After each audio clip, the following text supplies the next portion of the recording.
India में पहली बार ऐसा कोई हादसा हुआ है जिसमें 3 ट्रेन्स आपस में टकराई है और ये हुआ है ओडिशा में।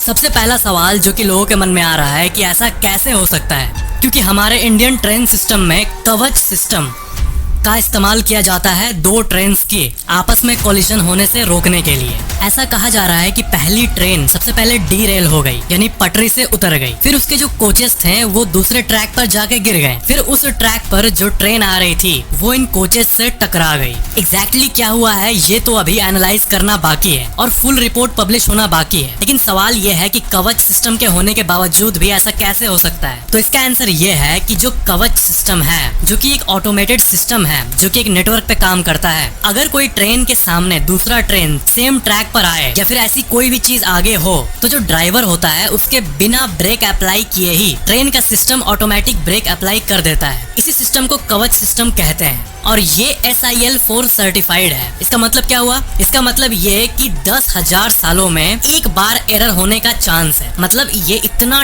टेक्नोलॉजिकली रिफाइंड है और ये इंडिया का अपना सिस्टम है। लेकिन इस केस में कवच क्यों नहीं बचा सका? तो यहाँ पर मैं आपको सबसे इम्पोर्टेंट बात बता दूं कि ये इसलिए क्योंकि यहाँ पर कवच सिस्टम था ही नहीं। जी हाँ, इंडिया का रेल नेटवर्क 60,000 से भी ज्यादा किलोमीटर तक फैला हुआ है और ये कवच सिस्टम अभी सारे ट्रैक्स में इंस्टॉल नहीं हुआ है और 2000 किलोमीटर भी होना बाकी है। तो वहाँ पर ये सिस्टम अवेलेबल था ही नहीं। और आनंद महिंद्रा यानी महिंद्रा के CEO उन्होंने भी इसी बात को ट्वीट करके क्लैरिफाई किया है। तो ये था फैक्ट कवच सिस्टम के बारे में। जितने भी लोग हैं, ऐसा कहा जा रहा है कि NDRF की जो टीम है वो और वहाँ के सारे लोकल लोग रेस्क्यू करने में मदद कर रहे हैं। और कितने लोग मरे हैं ये तो बताना बहुत ही मुश्किल है, लेकिन ये one of the worst train incidents हैं इंडिया के इतिहास में। तो आई होप आपको कवच सिस्टम के बारे में क्लैरिफिकेशन मिल गई होगी।